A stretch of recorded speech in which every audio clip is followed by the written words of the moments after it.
The Sims is a fantastic series that allows its players to engage in all sorts of wish fulfillment. I'm sure many of you out there have fond memories of gifting your Sims an obscene amount of money using cheats and using it to build them the house of your dreams. However, some of us out there still know the value of a hard day's work. Some of us know that the only dream worth pursuing is the American dream. You know, the dream that with enough dedication, perspiration, and elbow grease, that even the lowliest among us can rise up and amass enough wealth that the laws of ordinary men no longer apply to us. I should be able to run over as many kids as I want! Or, at the least, escape poverty and move on up into the middle class. And in the spirit of this, I've decided to do a challenge where I'm starting off with $0 in The Sims 3. Some people like to call it the Homeless Challenge, but I'll go ahead and call it the Millennial Challenge, as that seems equally accurate, and I'm not trying to offend any bums out there who may be watching. Now, the goals of this challenge are pretty simple. I have to earn enough money to buy one of the pre-made houses in the game and fulfill my Sims' lifetime wish. There are also only 3 rules. Rule 1, I can't get a full-time job. Part-time jobs are cool, but this damn economy will make it impossible for my Sim to lock down a traditional 9 to 5. Rule 2, I can't move into another household or invite another Sim to move in with me and then use their money to buy a house. And Rule 3, I'll be limited to only 1 dumpster dive per day. Dumpster diving can be pretty OP in The Sims 3, and obviously the more you do it, the more you increase your odds of finding something valuable. So limiting myself to only 1 per day seems like a good compromise, as it will still allow me to take advantage of the mechanic without completely breaking the challenge. Anyway, now that that's all been taken care of, allow me to introduce you all to Hard Luck McDust. McDust is an artistic bookworm who's a bit of a slob, something of a mooch, and has a tendency of being unlucky, which might explain his current situation. As you can see, the man owns absolutely nothing and his bank account is just as barren as this plot of land he calls his home. So my first move was to head into town and get a part-time job as a cashier at the local bookstore, as it felt like a perfect fit. After this, it seemed like a good idea to work on Hard Luck's writing skill, so it was time to visit my local library. However, as anyone who's tried their hand at writing knows, it surprisingly takes a lot out of you. Luckily, during a trip to the local park, Hard Luck was able to pull a Yogi Bear and swipe some snacks from an unattended picnic basket. With his hunger momentarily satiated, I intended to have Hard Luck begin working on a novel, but he got sidetracked when he ran into Zelda May. As she is the first woman that Hard Luck talks to, she is destined to become the object of his affection/obsession. And it turns out he made a good choice, as he quickly learns that Zelda is both flirty and currently single. Hard Luck then heads back into the library to make use of their facilities and officially start work on his first novel, Of Mice and Sim. After this, it was back to the park to snag another free meal, followed up by some late night dumpster diving, which netted Hard Luck an iron and a chair, both of which he was able to sell for a nice little profit. This seemed like a pretty good spot to call it a day, and a park bench was just as good a place as any to camp out for the night. Thankfully, vagrancy isn't a crime here in The Sims. Since Hard Luck was already filthy, it seemed wise to kick off day 2 with another visit to one of his local dumpsters in search of more salvage. He'd sell the monarch butterfly he found, but would decide to keep the couch, as it seemed like a better place to pass out each night than a random park bench. After this, a trip to the gym was in order, although Hard Luck had no intentions of working out, simply looking to swipe some breakfast from the fridge and clean himself up a little.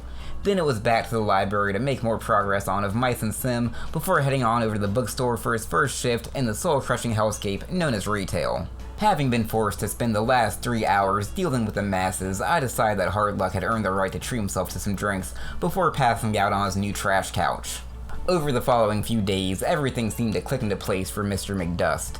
He found a nice balance between his work life, his artistic endeavors, and his side hustle, eventually saving up enough money that he was able to sell his garbage couch and replace it with a decent bed. He would also complete work on Of Mice and Sim and start his next novel, 50 Shades of Sim, and the early word back from his publisher was extremely promising. And some sweet smut. Yeah, I'm all boned up over here. Me too. And during one of his dumpster dives, he would find a nice barbecue set, which he would supplement with a fridge and counter, so he was no longer completely reliant on picnic baskets. Hard Luck would also begin to feel a little more sociable and would soon introduce himself to his neighbors, although I'm not sure how much the members of the Hart and Bachelor families appreciated his tendency of popping by uninvited just to beg for food and sneak into the shower. There was also that whole misunderstanding where Bella accused Hard Luck of being inappropriate when he was using the family's computer to work on 50 Shades of Sim. I know it sounds bad out of context, but writing smut is literally how the man keeps the lights on. Well, you know what I mean. What was less stable during this time was his relationship with Zelda. One day she'd be telling Hardluck she wasn't interested in him, and then the next they'd be sharing drinks and making out on his neighbor's porch. And despite agreeing to stay over one night, she quickly made it very clear that Hanky Panky wasn't on the menu that evening. I mean, honestly, I'm like 90% sure she was running some variation of the Dennis system on the poor bastard. Neglect emotionally. Stop taking her phone calls. Cancel all your plans. And it worked to perfection too, as they'd soon find themselves making things a little more official by announcing they were going steady, as your grandparents used to call it. The good fortunes extended to Hardluck's professional life as well, as he would finish work on 50 Shades of Sim and it would prove to be a hit. Elated, Hardluck would go over to Zelda's to share the news, and when he arrived he was shocked to discover that she'd been slumming it with them, as it turned out her and her family were absolutely loaded. Upon learning this, Hardluck quickly put the moves on Zelda and convinced her to allow him to stay the night. He wasted little time making himself at home. Some of Zelda's family didn't seem to approve of their relationship, and they weren't shy about letting him know it. However, it would be Hardluck who would get the last laugh. He would exert his dominance by finally consummating his relationship with Zelda and then making the entire house a serving of his famous burnt waffles. After this display, everybody seemed to acknowledge who the big dog on the porch was. In fact, things were going so well that eventually Zelda would invite Hardluck to move in with her, but he was forced to decline the offer. However, seeking to lock things down, Hardluck would propose to Zelda, who gladly accepted. Now secure in the knowledge that he'd be able to leech off her and her family, Hardluck would quit his job and double down on his writing. Nurturing dependence. You're gonna want to nurture that dependence that she's feeling on you now. In addition to needing to secure a nice little nest egg to start a family of his own, he was given a little extra motivation when his birthday rolled around. Despite the festivities, Hardluck knew that his salad days were coming to their end, and that he was now in a race against the clock to accomplish his goals. This would spark the most prolific period of his career, as Hardluck would pen novels such as Sherry Copper and the Half-Blood Sim, One Sim's Tale, No Country for Old Sim, and To Sim or Not to Sim.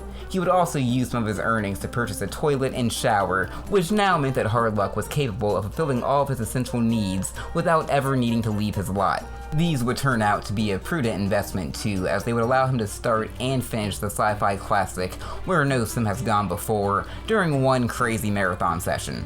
It wasn't all sunshine and rainbows though. Hardluck put a lot of wear and tear on his laptop, which meant that the repairman frequently had to stop by to give it a look, and his low cooking skills meant that there was the occasional fire which had to be put out. Still, with his literary career fully established, it seemed like the luck of McDust had finally turned a corner. And the exclamation point on all this was when Hardluck completed work on his magnum opus, The Spy Who Shagged Me. Not only would it fulfill his lifetime wish of earning at least $4,000 a week in royalties, but following its publication, Hardluck had finally saved up enough cash to afford a proper home. It might not have been a deluxe apartment in the sky, but after 35 days, 12 books, and countless unattended picnic baskets, I think it's safe to say our boy was moving on up. And with that, I consider this to be a challenge successfully completed.